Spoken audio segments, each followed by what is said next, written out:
Hi there beautiful creatures, welcome back. Today I wanted to do a very special unboxing of a deck that I had only really recently had on my radar.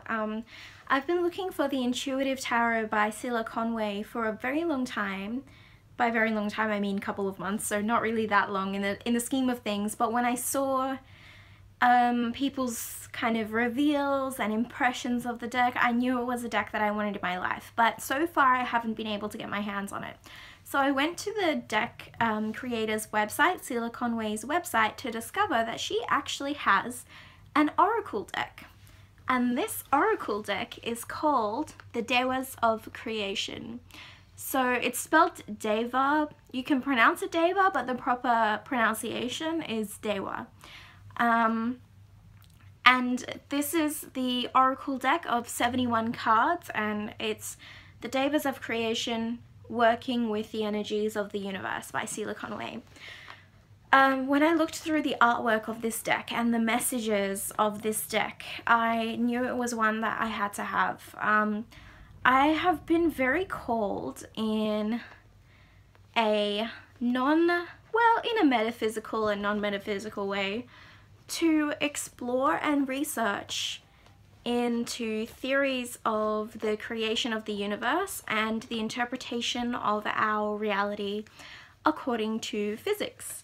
It's something that I have been increasingly interested in, and I'm kind of working with to form and inform parts of my spiritual practice and magical practice. So when I saw that this deck was all about the, energies of the universe, and I've been talking about my experiences with the Crystal Mandala Oracle as having the presence of that, giving me an awakening to, I should say, more spiritual energies that I can work with and tap into in my practice, I knew that this deck was going to offer me some brilliant insights, and as I said, the artwork is beautiful. So I'll explain a bit about the deck, and this is the fantastic guidebook that comes with it, and I didn't manage to find anything else on YouTube about it. It's basically structured in different realms. So she talks about the Devas as being the shining ones, or kind of akin to angels. If you want to put the word angel on it, I prefer the word Deva. And she describes them as the Devas are primordial energies, invisible energy patterns in the universe, which contain the blueprints for every aspect of existence, from the smallest subatomic particle to the universe itself. They are multi-dimensional beings, each one part of the implicate order that physicist David Bohm talks about, where the universe is simultaneously the whole and all its enfolded layers.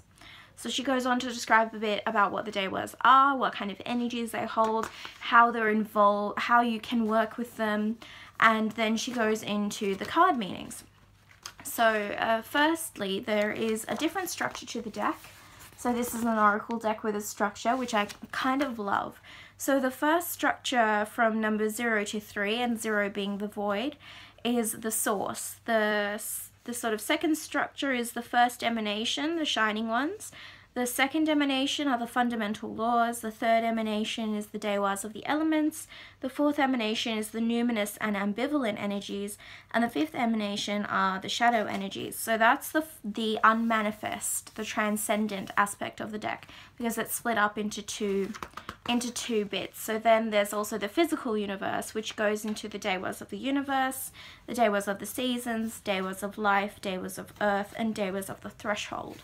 So it explores all aspects of both the inner and the outer landscape, and I haven't worked with this deck yet because I really wanted to do this reveal, unboxing, and discussion. So as I've been exploring theories, physicists' theories on how we perceive reality, what reality actually is, what it's made out of, I've always loved science, and I just know that this is really a groundbreaking way of thinking about the universe, why we're here, how we exist, and how matter is a part of everything that we do, and how as witches, if you create magic, you are essentially manipulating matter in a certain way. And I really love learning about the different theories of reality, what it is, and also different theories about time and space, which are fantastic. It can be a bit of a head trip, but I found some really good documentaries, which I'll suggest at the end of this video. So, there's kind of, she goes through in quite a bit of detail, you know, why they're structured like this and what all the different kind of divisions in the deck mean. And then she goes into the guide, into the meanings. So you get a page here with a color reproduction and your space to write your own notes. And she says in the very beginning that she prefers you to connect with the Devas directly and come up with your own guidance. So these, and you'll see the cards and you'll know exactly what I mean when I show them to you. They're really conducive to working intuitively and tapping into these energies and meditating with the cards and journeying into these different realms of being, really, is how I see them. She also talks about the Devas as being very real entities. They do exist, they are entities, and there is shadow aspects of them, which I love. I love that she has included that, because if you want to say angels, you know, instead of Devas or whatever you want to call the universal energies that are depicted in this deck, you can't only have the light, you have to have the shadow, because that is how things in the universe were created. Yeah, so I might read you the back of this to kind of explain it a little bit better. It says in this guidebook, this is actually what I really loved when I read it. So this is the second paragraph off the back of the guidebook. It says, the first step in this process is to wake up, which is more difficult than it sounds. When we remember to stay present to whatever is going on around us, we wake a little more, and in so doing, we can discover our unique gifts and soul's purpose. By working with the Deva cards, we begin that process by becoming aware of the invisible energies around us. From there, we can build a powerful connection to the source. So I really liked that. I really love, I just love the whole layout, the whole set out of this deck. So it comes in a super sturdy box. When I have had the opportunity to work with these cards in depth, I'll be able to talk about my experiences and do a full review, but for now I'm just going to do this little kind of walkthrough. And a guidebook, which isn't long because it is meant to be based on your own interpretations. And what the great thing is she does give extra sources in her guidebook about where you can go for more information on different theories. She's written a book about the Devas as well, and that kind of stuff too. So it's only like a 80-page guidebook, but it is full of the right amounts of information. So I'll start with what she calls the first, that she breaks it into two sections. So this is the first section, which I think is transcendence. So she starts off with the void. Well, this is not the right order. Somehow they have not been put in the right order. That's probably my own doing. Oh, I know what that is. Okay. Yep. Sorry, apologies guys. Yeah, okay. So 0 to 35 is the first section, that is transcendence. So it starts off with the void, which is just a black card. So the void being nothingness, being the seed in which all life was created. Now I might have to go through the guidebook to help me out here. Okay. So then,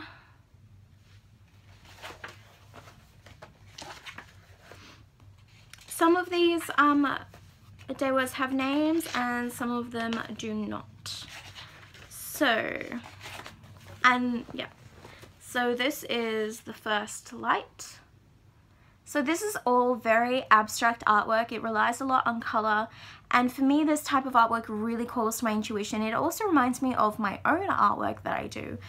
When I decided to explore abstraction myself, taking elements of everyday objects and items and turning them into abstract sort of color works by breaking down you know, the structure, I kind of came up with a very similar look to this. And for this reason, this artwork really calls to me. So This is First Light. Oh, this is the back of the cards, which is just beautiful. You have that sacred spiral energy again, which is just fantastic. I love, you know, things are slowly coming into my awareness that the things I've been attracted to, the things I've worked with, such as, you know, the sacred geometries of the spiral and stuff like that, are things that have been leading me up to certain points in my spiritual practice. So this is the Source. That's quite a bright card. I really, really want to edge this deck in black. I think it would look so beautiful. Then we have, sorry, I just have to go through the guidebook while I do this. Creation, which is beautiful soft hues of pink and blue. And in some of them you can see figures, like humanoid figures, or angelic kind of figures. This is the Grace. And I love that it takes you a moment of really looking at the card to find a figure if there is one, or to kind of slowly the meaning emerges out of the card. The longer you look at it, the more you detect. So a lot of people have the same kind of sort of visceral reaction to the Soul Cards decks. Eros, see, that looks definitely like an angelic being, but it has these beautiful oranges of the sacral chakra colors and like the real sensuality about it. So like I said, some of them have names. So that one had a name. Ecstasy, which I love. So I like that what I'm finding more and more is sort of detaching my religious connotations to certain words and rather incorporating the words that I like and the words I don't like, which is kind of what you have to do with any spiritual practice, really. If you don't like a word, like, substitute God for the universe, and if you're happy with that, then that's awesome. Or if you're happy with God, then that's fine.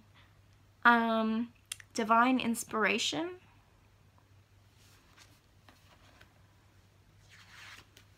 Love. I love the power, I love the power of colors to create meaning. You know, you don't even necessarily need form to be able to evoke a sort of reaction and give you enough of an intuitive guide. So this is called the Devas of Worlds. And I'll just read you a bit from the guidebook for this one. I don't know why, because I think it's kind of helpful to know what the guidebook offers in terms of guidance. So the Devas of Worlds is the bridge between the dimensions of the multiverse. Through its energy, we may catch a glimpse through the veil of our limited human perception to the infinite beyond. Sometimes associated with Christ energy, the shimmering, translucent Devas of Worlds brings source light to Earth for us to share. So, yeah, there you go. So it ties concepts that maybe have religious beginnings to notions of universal energies, which is something I really like. So this is the Devas of Compassion. So this video might be quite long because there are 71 cards and I do want to go through them all. Hopefully my camera will not cut out and die on me. This is the Devas of Connection. And this is beautiful tones. Like, this camera is really not doing it justice. Just beautiful tones of purples and pinks. This is the Warrior of Light. So some of them are identified as angelic beings. So she put Michael to the name of that one. And some of them aren't, you know, which is totally cool. And then you can just read them however, which way you want. So this is the Devas of Abundance. See how the longer you look at that, you see the figure in that? I love it. Chaos and Order. I love this. When I was watching part of the documentary, and something that really stuck with me is that the universe is hurtling forwards in expansion, and it's only getting faster. It's just expanding at a faster and faster rate. And then we also have the notion of time, and the notion of time is that it goes forward in an arrow. Why does it go forwards? Because of the law of entropy, essentially, which dictates that as something is expelled forwards in time and space, it becomes more chaotic. So we've moved from order to chaos, and the universe is only going deeper and deeper into chaos. And I fucking love that idea. I just think that it is great. There is a sense of nihilism to it, and there is a sense of absolute wonder. So when I kind of learned that and I saw this card, I thought that was just, what a fantastic depiction, and that we can even scientifically test that kind of stuff now. You know, who would have ever thought of that? This is growth and decay. Here we go. Speaking of which, space-time. It's a vortex. See, you can really see, like, my fascination with all of this stuff and this deck coming into my consciousness and just knowing it was going to be important to me. Eternity. I'm a fucking alien, guys. Like, honestly, I am not of this world. I was put into a human body, but I definitely feel more at home with these kind of universal ideas and energies than I do sometimes with actually I associate very much with earthly energies, because I am in a body, but my brain, my head, the way that I think, the way that I approach ideas and ideas about my spiritual path, and the way that I work with magic and energetic forces is very much tied to this kind of spacey universal thing. This is the element of spirit.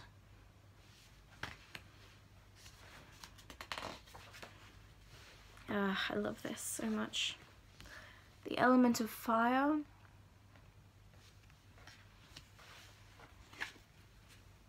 The element of air.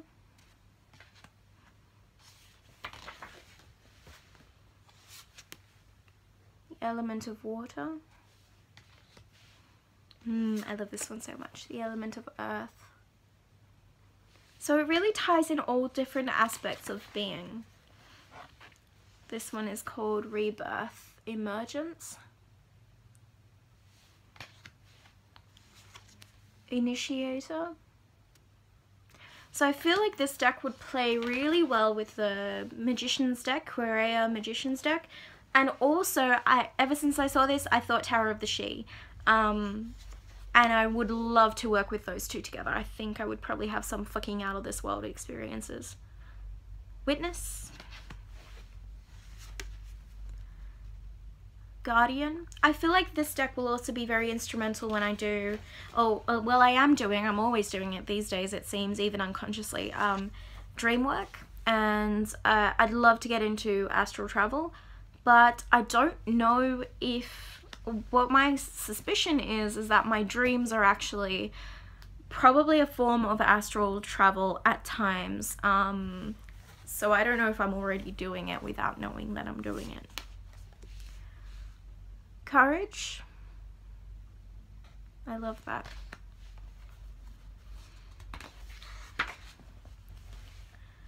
Nightbird vision.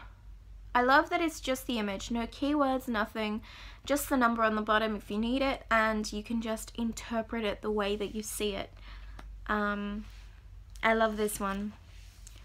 Kali dance. Isn't that just stunning?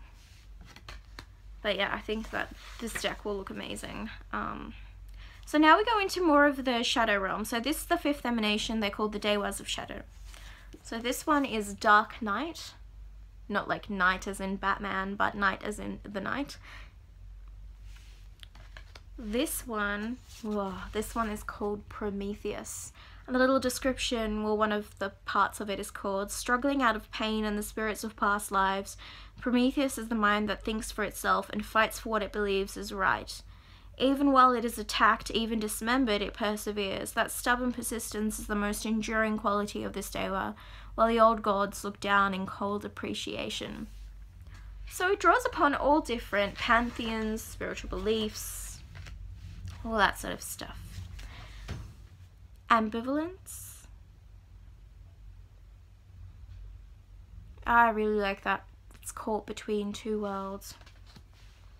Splitting. Like splitting the atom. Ah, that's powerful. I really love that one. And the last Deva of Shadow is invariably called the Shadow. I love that. That is just haunting and beautiful. Alright, so the next section is called the Physical Universe, and it starts with, so this is the 6th emanation, just the Deva of the universe. This is the cosmos.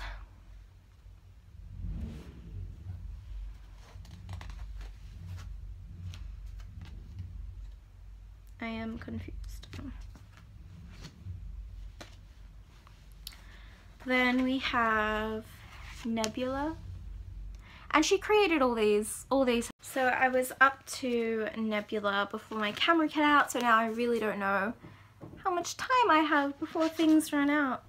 So this is stars, the sun, Mercury, so it goes through all the different planets as well associated with our galaxy, and then some. This is Venus, this is Gaia,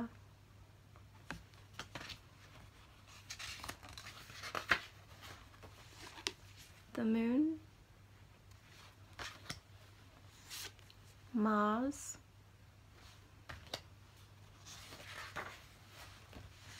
Jupiter. I'm going rather quickly now because I don't want this to cut out without showing you all of these beautiful cards. Saturn, Uranus, Neptune,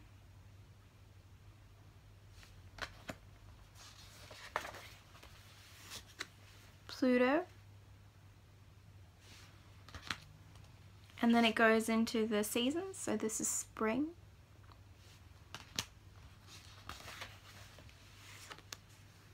summer,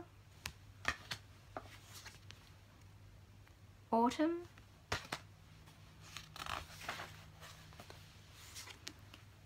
winter. Then it goes into the Devas of life. So this is the mineral kingdom, our friends, the crystals. This is the plant kingdom, the animal kingdom, which is just stunning. Then we move on again. Oh yeah, here we go. The insect kingdom, humanity,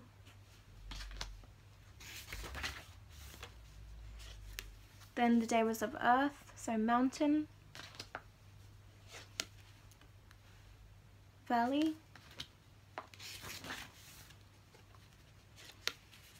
ocean, which I absolutely love, desert,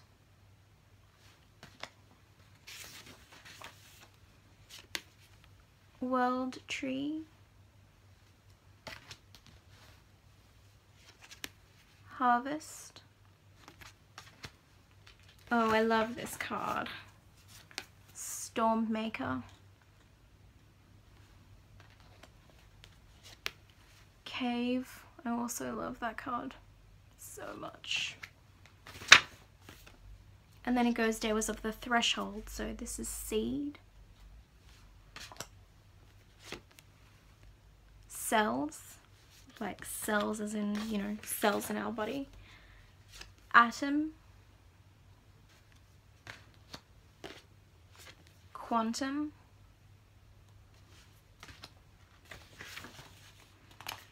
and then finally the seed void. So that's all of the cards for the Devas of Creation. I'm going to wrap it up real quick before my phone cuts me off again.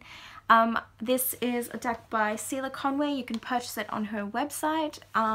It is, I think, a limited edition deck, so if you really resonate with this deck, don't hesitate and get it, because otherwise you'll be struggling like me trying to find the Intuitive Tarot, which is now out of print, to get it anywhere. So I hope you have enjoyed this, and I'll see you all in the next video.